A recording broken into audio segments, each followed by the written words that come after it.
How's it going, everyone?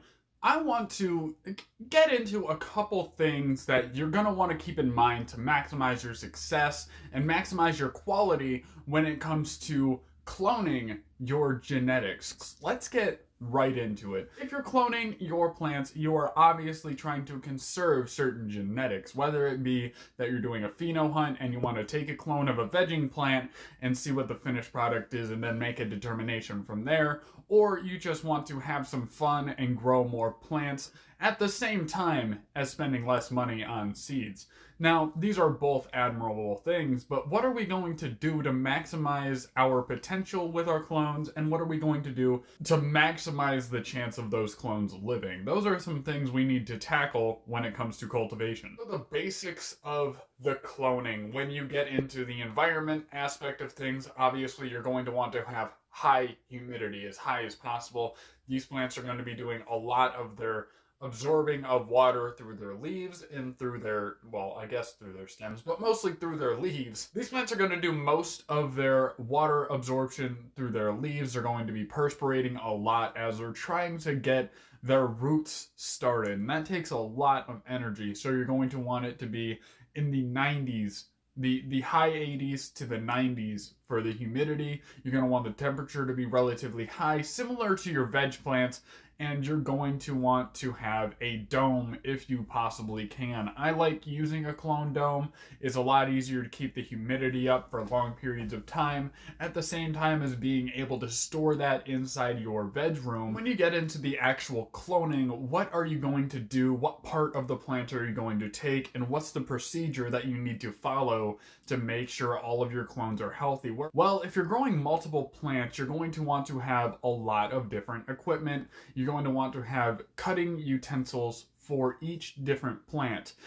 Keep in mind that when you are growing, there are pathogens and viruses that one plant could be resistant to and have, and another plant could not have any exposure to it or not have it, and you will pass on the pathogens from one plant to another if you're not keeping your area sterile. And the easiest way to do this is if you buy those cheap disposable X-Acto knives, you buy a big pack of them and you use one for each plant. This is going to ensure that nothing gets cross-contaminated, nothing gets dirty, and all your plants stay healthy. Now, in the past, I have used the same equipment on multiple different plants and haven't had an issue, but the odds are always there that you are going to give one plant something that it should not be exposed to. So if you want to maximize your chances, that's something you need to pay attention to as a gardener. Now, getting into what part of the plant are you going to clone? Well, you're going to want to take shoots, but the quality of the shoot is what you're going to be looking for. Now, you can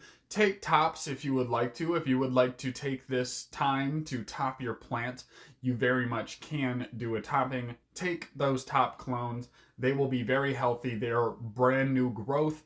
They are brand new tissue, very fresh, very alive, and healthy relatively. So you're going to want to first determine where healthy growth is on your plants. You don't want it to be too weak and thin and spindly, because it's going to need to survive a couple of days before roots even show up.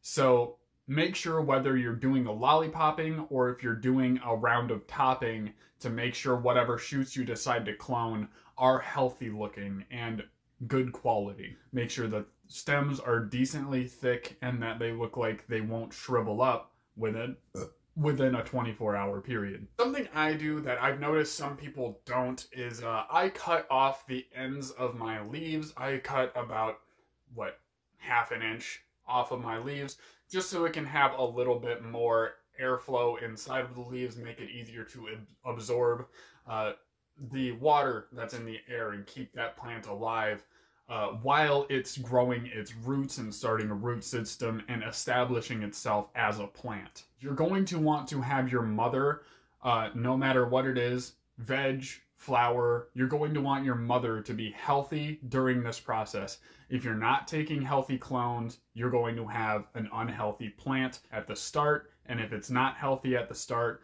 it's very likely that it's not going to survive the process, and you could take a bunch of clones and they could all die, and that would be an unpleasant surprise to walk into. So make sure your plant is healthy. If you need to wait another week for it to start growing healthy growth, do that. Make sure that your plant is healthy when you're going into this process. You're going to want a healthy clone for a healthy start for a healthy pheno. Shout out to Nimbus and Fufu. I appreciate you guys. You're my channel members. Shout out. Thank you guys for joining me. This has been my talk on cloning.